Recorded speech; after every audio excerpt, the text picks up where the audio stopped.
But a few weeks afterwards, I started realizing, I was actually there when it happened.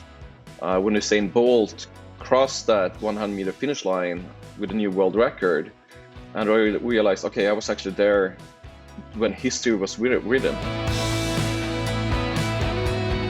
I realized, okay, you can actually photograph sports in a beautiful way. It's not just dramatic moments. There is something else to it. You can. When I look at it that way, it's more like art, and that intrigued me a lot.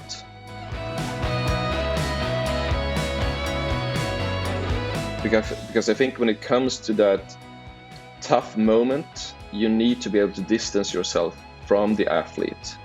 If I get to the point that I feel, okay, I can't take this picture, then I'm too close to the athlete. Hello, welcome to The Best Advice, talks with thinkers and doers.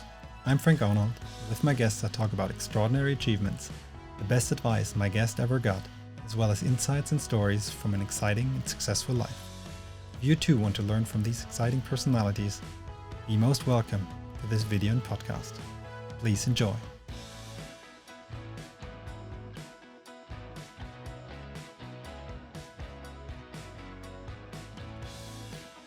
My guest today is Joel Marklund. Joel lives in Stockholm and New York, and he is chief photographer and co-owner of Build Byron, Scandinavian's leading sports picture agency.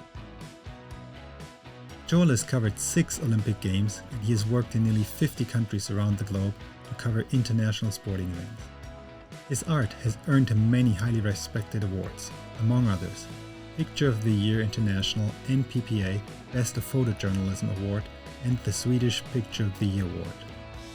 His clients are many high-profile brands such as Adidas, Nike, the Swedish Football Association, and many others. His pictures are published around the globe and inspire top-class photographers worldwide. Through his influence and recognition, he's also became a Nikon Ambassador. Please enjoy the conversation with Joel Marklund. Well, thank you, first of all, for being here. And I highly appreciate your time. I'm very much looking forward to our conversation. Wonderful. Thank you so much, Joel. And I'm also very delighted that you take the time, as I'm a passionate sport athlete myself. As you know, I really like your pictures, and my children are passionate swimmers. So they love all your pictures that you took from swimming, as you can imagine. Thank you so much. Yeah, I'm glad to hear it. It's one. Swimming as well, it's one of my favorite sports, so even more. Oh, yes. Well, Glad to hear, yeah. One of the questions I have on the list is, what is your favorite sports for you personally, but also as a photographer? But I can truly sense the passion that you have for swimming, because some of the pictures that you take seem to be so much work, underwater pictures that must have taken a long time to prepare. So I'm very curious in getting into the details of that. But before we get started, Joel, would you mind just telling us a bit how you got into photography, and then we take it from there? Did you know you want to be a photographer when you already were 12 years old? So I started as a newspaper writer. I wrote about the video games when I was a young kid, and moved into writing about entertainment and in news. And after a while, I got the opportunity to do an apprenticeship as a photographer at that newspaper. And that was up north, where I grew up in the north of Sweden. And after 2 years there, I moved on to Aftonbladet, which is the biggest newspaper in Scandinavia. And in 2007, I was hired by Bildbyrån, which is Scandinavia's #1 sports photo agency. And that's the place I'm at right now. I'm a chief photographer since 2012. And been traveling all over the world for last 10 years, I would say. I covered 6 Olympic Games so far. But yeah, I wasn't into photography until I was, 18, 19. But for me, the thing, I'm very much a perfectionist in a lot of areas. And when it comes to writing, you can always do it from the beginning. You can just throw out the thing you've been working on and do it from the beginning. And as perfectionist, it's quite gruesome to do it. So for me, photography is really nice the way you have only one chance to get shot. However, you need to put in a lot of preparation for it. So it's very different from riding, but it has a really nice feeling to it when you nail a shot. You mentioned the Olympics. Was that the initial passion that you wanted to be a photographer for the Olympics? No, so I mean, I've been very interested in journalism for a long time, for many years since I was quite young. So it started with journalism, and then when I got to Billbjorn, I mean, it's an agency specialized in sports. At first, because I came from the world of news, I thought that, is it really going to be fun just covering sports all the time? I thought I would do it like for 6 months, and then I would go somewhere else. But after a while, I figured, it's actually, it's fun to be there. There's so many dramatic moments. There's so many uh, different feelings to cover. You have the dejection, you have the celebration, yeah, a lot of emotion, and everything an athlete can have trained for something for years, and it's decided in seconds or minutes. And that's something special to cover. And of course, I got to do my first Olympics after 9 months at the agency, and that was Beijing 2008. And after that, I was hooked. It was just best venue to be at. You're in the center of the world where the whole world is looking, and you're actually there covering those athletes from a very close distance. Yes. Give us an insight. What was the most fascinating aspect about the Olympics for you personally when you So started? actually, I didn't realize it until afterwards, a few weeks after, because when you're there, you're just so much into it. You're so concentrated on the next assignment, the next shot. But a few weeks afterwards, I started realizing, oh, I was actually there when it happened. When Usain Bolt crossed that 100-meter finish line with a new world record, and on 200 meters as well, and I realized, okay, I was actually there when history was written, and that is a special feeling. Yes. Yes. Give us a magic moment. What was the magic moment for you? You mentioned two incidents. Was it running in particular or swimming, or what was your favorite discipline? Was there a magic moment for you? So I think it changed during the years. I still I really long for those big moments, and it can be different sports. So in 2008, it was, of course, Usain Bolt, 1 or 200 meters. Uh, but I liked swimming all along. We have a really great athlete in Sweden, Sara Sjöström, who is the current world record holder in a lot of disciplines, and I followed her since she was a kid, and I was young as well. I like seeing her whole career, um, and it's very hard. I like to I like to be confronted with hard things to photograph. And swimming is very hard to photograph because most of it is beneath water, below water. And how to get there? Okay, you need to put an underwater camera in. And to do that, you need to have a scuba license, you need to have scuba gear. There's a lot of preparation and thought ahead of the shot. And sometimes it goes well, sometimes it goes wrong, but there are very few in the world that actually do it on that level. And that I like that it's hard to do. I've noticed some very interesting and some very special perspectives that you take on swimmers. Where do you get your ideas? Because some of your shots are well quite extraordinary from their point of view, or using a fish angle lens, for example. Um, I would what say do you it's very much about the venue, how it looks like. Every venue is different from the other, and gives different opportunities. So, say it's an outdoor venue. I mean, then you can maybe get the sun in the picture. You can use that as a background. A lot of it is about background. I mean, when it comes to all different kinds of sports, it's about background. And if you have very dramatic ceiling, for example, you might want to frame your shot with that as background. If it's not as good background, then you want to do something more just lined up. Um, do different things. So I think like there's a big variation of shots to do. Of course, like my early inspiration was from those photographers who did it at the time. There wasn't many. There was a few for Sports Illustrated and Getty Images, but there wasn't a lot of photographers in the world doing it. And gradually, I mean, you look at them, what they've been able to do, and then gradually you do your own thing, and you find your own shots. And with more and more experience, you know what's possible or not, and also like with new technology, you can do different things. Did you have a mentor yourself? Not really. So, like when I started out at the news, the first newspaper I worked at, I was intrigued by how they looked at the product, like the pictures in the newspaper. There was a photographer there who told me, like, yeah, it's no idea doing anything because it's gonna look like garbage in a newspaper. And for me, it was like a very weird thing to say, and also I think for me, that was actually pushing me because I wanted to prove him wrong. So I mean, of course, there are amazing photographers. Yeah.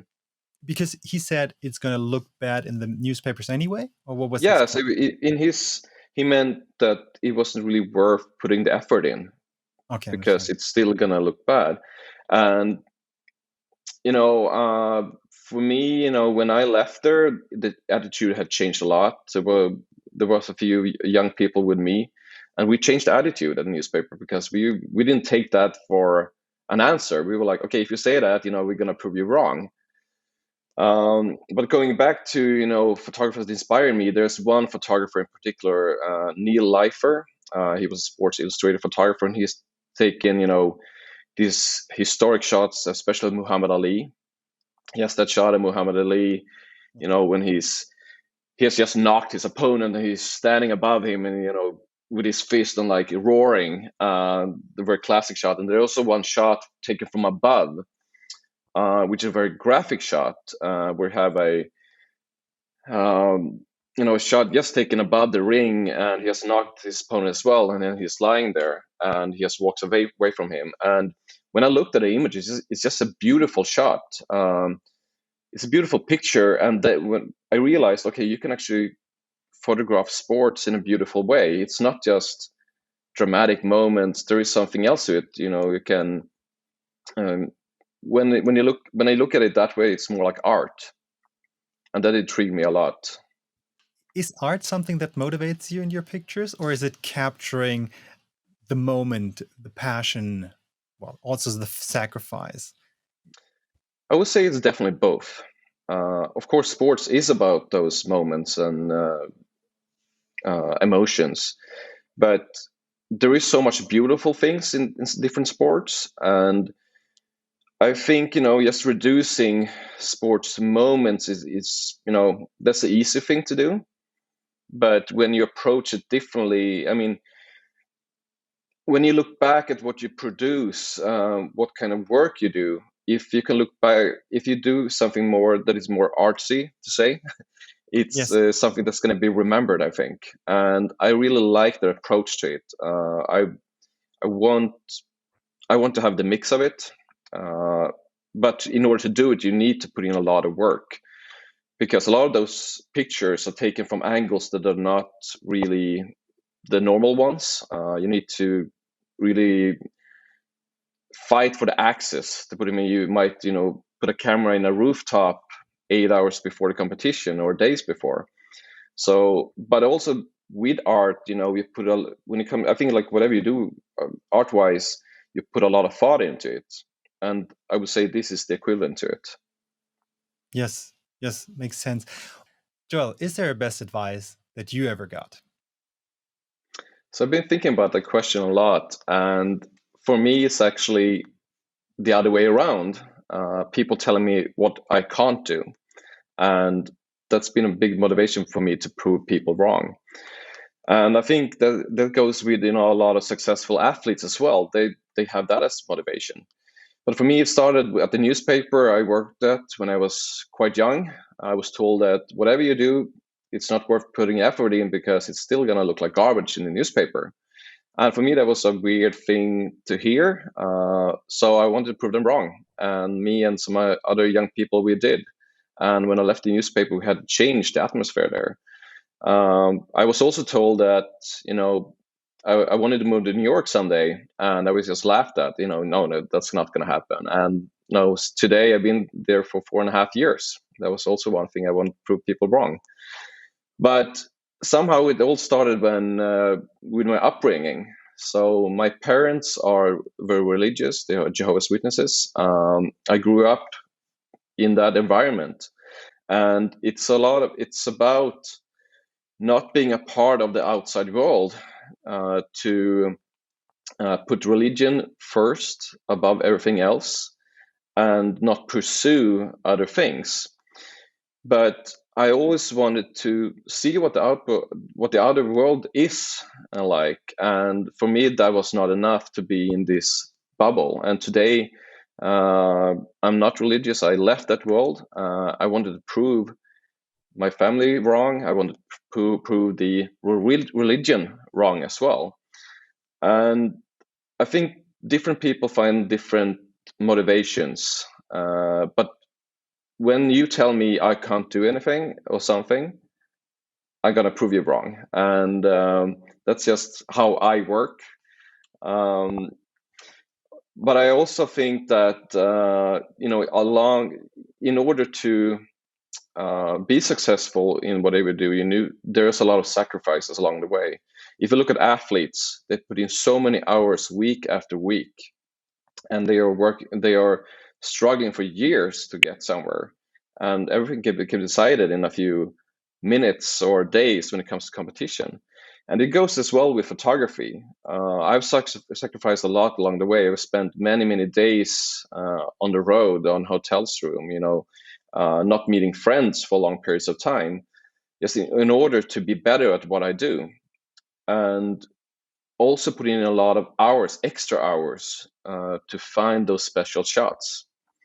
And so sacrifice. I learned sacrifice when I was a kid. It's also part of the religion, and I think that was one of those things I could bring with me from my upbringing.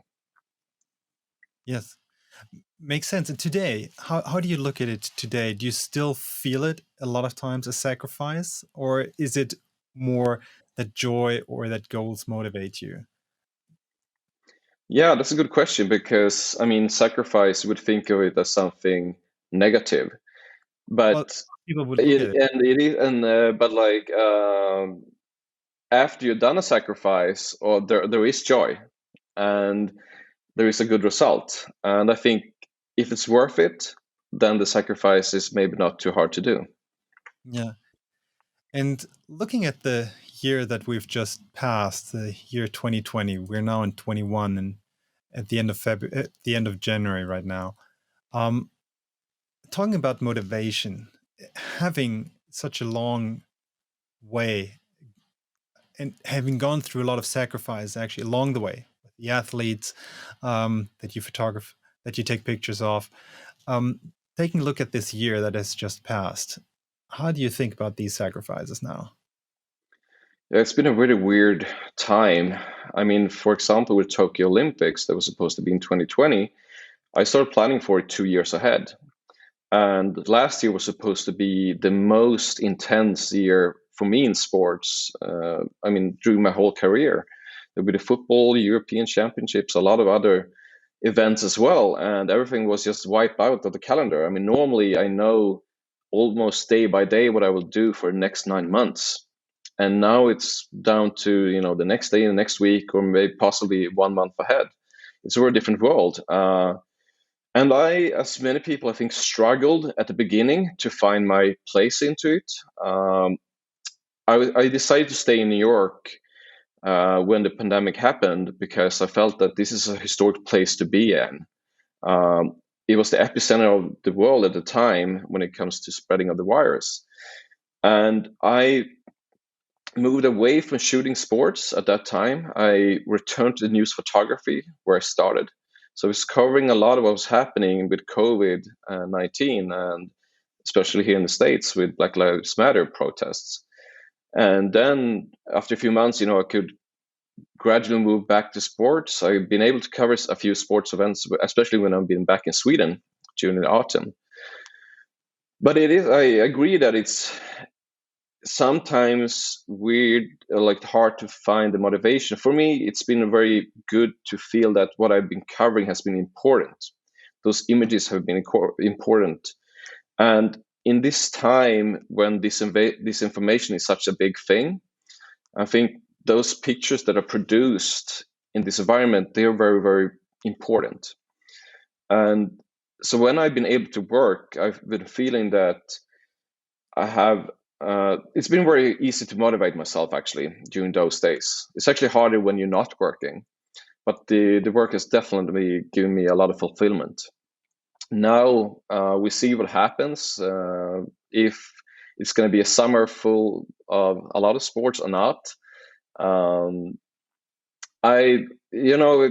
it's the same for the athletes. I mean, it might be even like harder for them because they might have one big thing to look at. I at least have different events, and I know that. I mean, sports are always sports are going to come back, but for them it might be harder because they are maybe in a phase of their career when they don't have as many years left. So I mean, it would be sad for athletes missing out on those big events that are going to be this summer. Uh, I have also been looking forward to them a lot, but if they don't happen, I'm sure that I will find something else to cover, at least for the moment. Yeah. Is there an opportunity for you that has arisen through that crisis? I mean, yeah, you know, I've been doing this for such a long time already now, and when you do when you do something for long, after a while, you can struggle to find motivation. You need always something new to look at, something um, maybe something new, I would say. And when looking back at last year, I think it was actually good for me to get a break from sports, because today I look differently at it, and I'm actually very motivated at documenting how is the world of sports in COVID-19 times. It is different, and when we get back to some kind of normalcy, I would say we're going to look back at this time and these pictures that were produced and be intrigued by them because it's so different from what we're used to. Yeah, makes sense. A question I had is there a close relationship between you as a photographer and the athletes? You're so close to their most important moments. Um, is there a close relationship from you as a photographer with those athletes? I would say with some of the athletes, I try to build a relationship with as many as possible and show them respect for what they're doing. And I think that's very important, especially if you're following someone for a long period of time. I have followed, everything, pole vaulters to swimmers, ice hockey players, and of course, if they know me and know what I stand for, I'm gonna get better access covering them. And yeah, it is important. However, I don't want to be too friendly or like to get too close, because I think when it comes to that tough moment, you need to be able to distance yourself from the athlete. You can't be a fan at the moment. You are actually there covering them. You are, for me, sports is news, and if I get to the point that I feel okay, I can't take this picture, then I'm too close to the athlete. Yeah, makes sense. But there needs to be, I mean, I think in the festivals, you both feel respect for each other and what they do. And I'm going to take a picture, if they win or if they lose. Yeah. Yes. Let me ask you, with these underwater shots, for example, do the swimmers actually cooperate with you, or do they plan the shots with you, or is that you do your thing and they do their thing?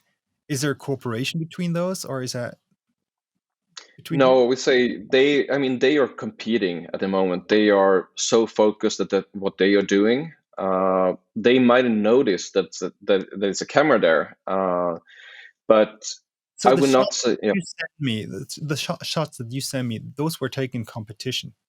yeah. Wow. Okay. Yeah, Makes so I don't do, I mean, for me, it's a lot about taking these kind of shots in competition. That's the hard thing to do. It's so much easier, just to plan and set up a shot when it's when when they're not competing. So for me, that is not as big of a challenge. I want to do it, when it actually matters, when they are in that moment of competition. uh, I can't be in their way. Of course, the camera is at the bottom, it's pre-installed. uh, I'm not there by myself lying in the water, but that also makes it so much harder to get that shot, because no, they are not working with me for that kind of shot.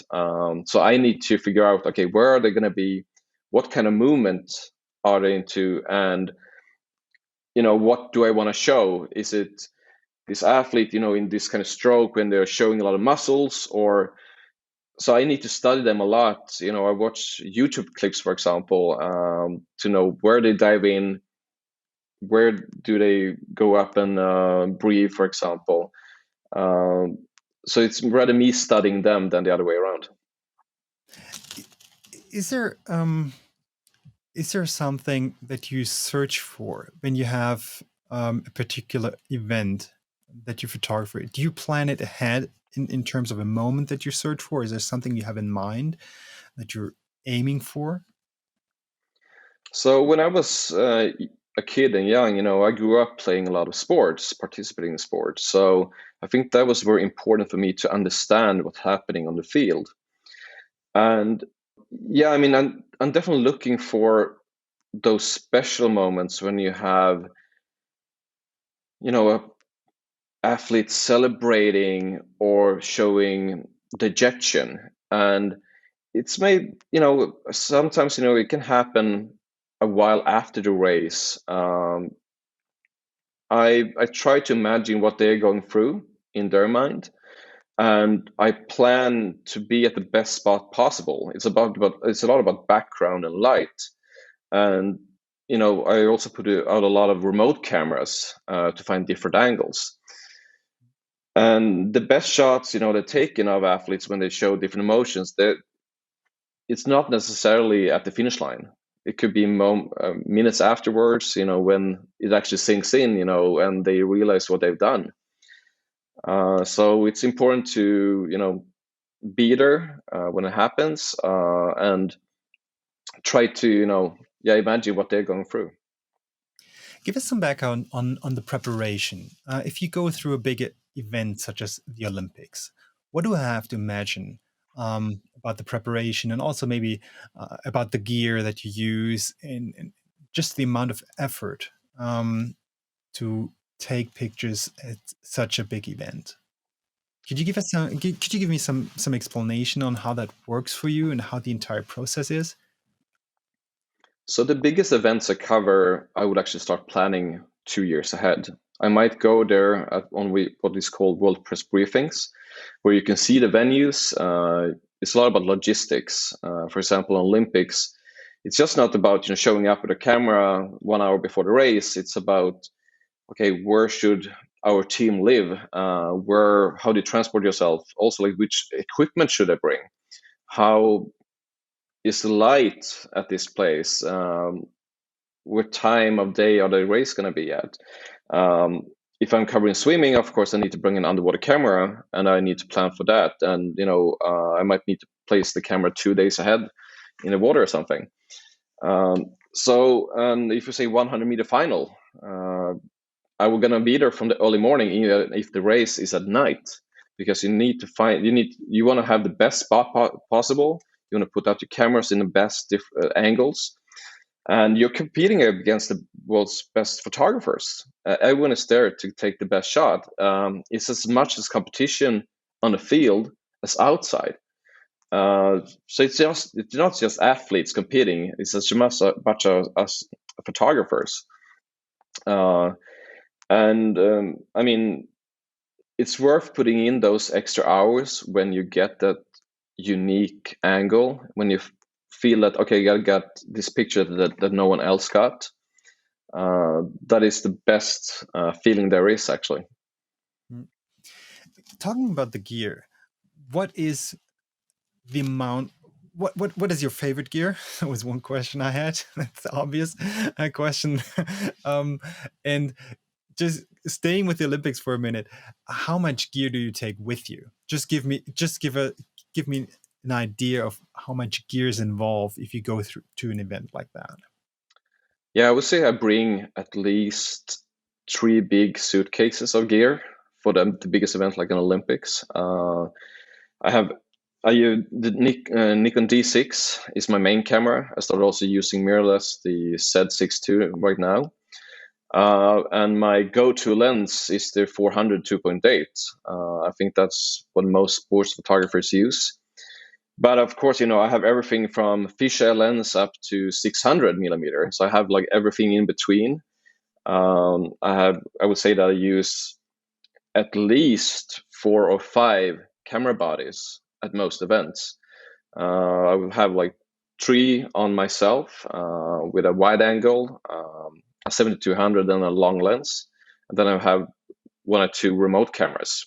And when it comes to those very special events like 100-meter finals or swimming, then you have like 1 or 2 additional cameras. And of course, swimming, you need to bring the underwater housing. That's just, a big suitcase of gear.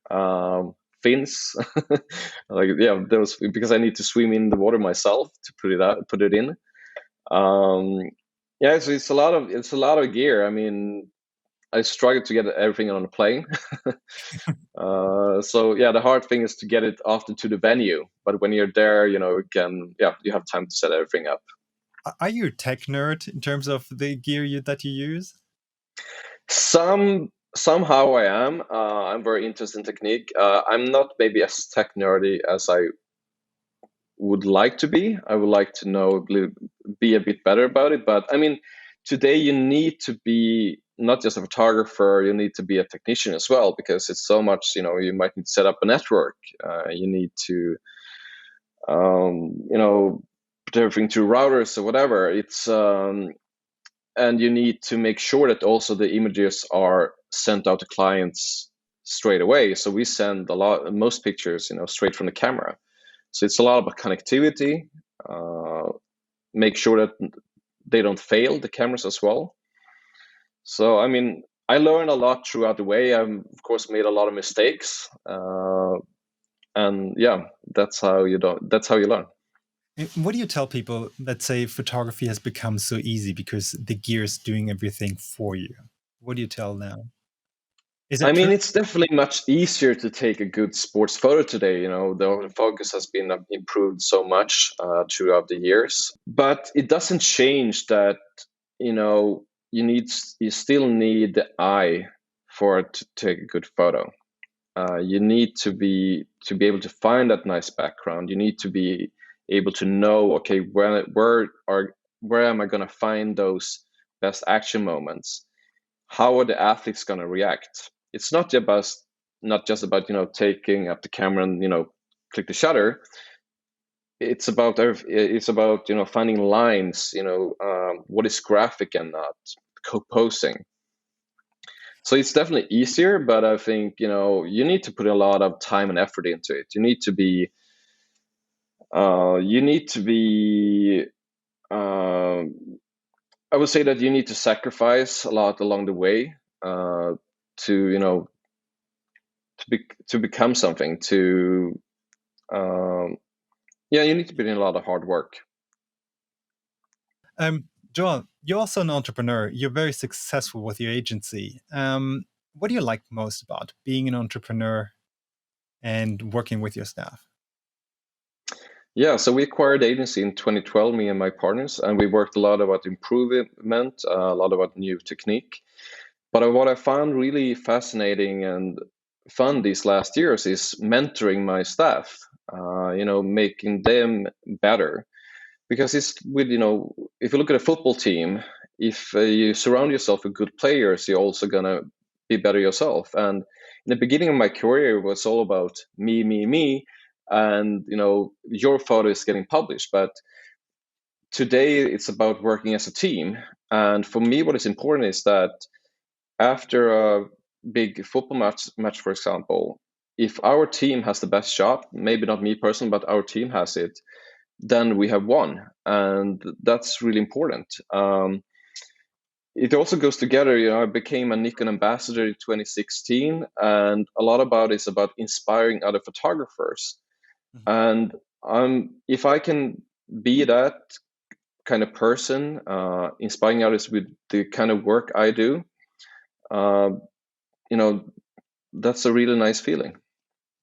And do you actually have discussions with your staff about the pictures that they take? Do you criticize them, or do you talk through pictures, or you go through work that they have done? How do you We actually? definitely do. We look back at work. I look back at what they produced. We talk about decision making. Why were you there for that picture? How we're thinking at that moment. And I think that is very important. You need to be able to criticize, but also I can be a bit bad sometimes. Actually saying when something is good. I might tend to criticize a lot, but I found that when I've been criticized, that's the way I grow. And different people take criticism different ways, so you need to adjust how you feedback people. You need to do it differently with different persons, and approach it differently. But I think when you see the result of them growing, I mean that's great. Very satisfying indeed. Yeah, makes sense. Well, Joel, thank you so much for taking the time. One very last Pleasure. question at the very end. Is there a tip that you have for amateur photographers? So tip is, you don't need the best camera there is. I would say invest in a good lens. And when it comes to sports, you want to often have a shallow depth of field. But it's all about, getting close to your subject, getting to know them. If you shoot a sport that you're very familiar with, you know what's going to happen out there. So position yourself, try to find the best background, but also think of how the light is coming in. um, and just go out there and try. And if you're standing up, okay, lean down or like even lie down, to find different perspectives. You're gonna see, and today also with all the digital cameras, it's so easy to see what works and not. It's quite easy to get improve fast. And I also say look at a lot of different photographers, look at their social media, what they are producing, and because there's a lot of inspiration out there. I also find that I don't just get inspired by other sports photographers. I might as well go to a museum or flip through a magazine like Vogue or something, because there's different kinds of photography, and a lot of those can be mixed together actually. So there's a lot of inspiration to different things. As a first step, I will link in the show notes all the links to your Instagram account, to your website. So if people want to check there. Thank you so much, Joel, for taking the time. Great pleasure talking. Thank you so much for sending the pictures, and I'm very much looking forward to talking to you again. Thank you so much, and all the best, and good luck for this year and the next season. Thank you.